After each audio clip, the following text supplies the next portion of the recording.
Q8006. Which of the following is a characteristic of a thrust bearing used in most radial engines? A. Tapered roller. B. Double row ball. C. Deep groove ball.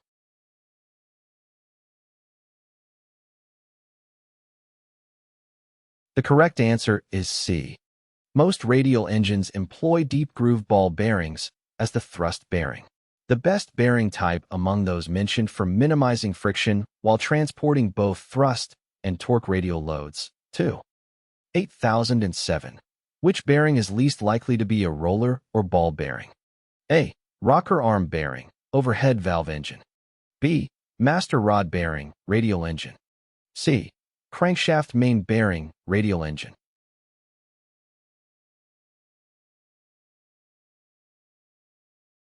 The correct answer is B. A radial engine's master rod bearing is usually a plain bearing. The main bearings on the crankshaft of radial engines are typically ball bearings, while rocker arm bearings might be either ball, roller, or plain type. Q8008.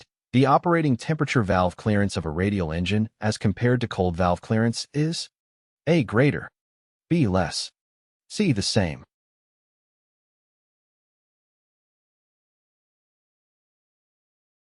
The correct answer is A.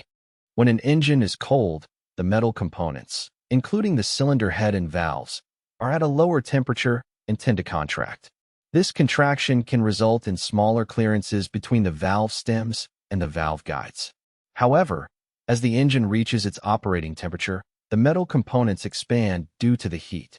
This expansion leads to increased clearances between the valve stems and the valve guides, resulting in greater operating temperature valve clearance. Q8009. A 9-cylinder engine with a bore of 5.5 inches and a stroke of 6 inches will have a total piston displacement of A. 740 cubic inches. B. 1,425 cubic inches. C. 1,283 cubic inches.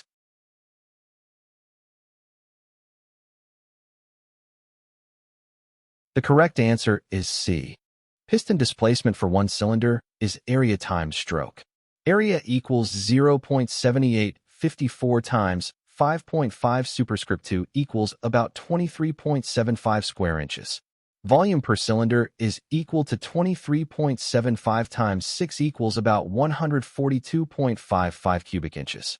For 9 cylinders, 142.55 times 9 is equal to about 1,282.95 cubic inches. So the closest answer is 1,283 cubic inches. 8010. The 5 events of a 4-stroke cycle engine in the order of their occurrence are A. Intake, ignition, compression, power, and exhaust. B. Intake, compression, power, ignition, and exhaust. C.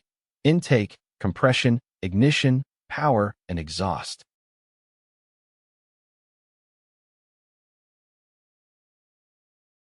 The correct answer is C. 1.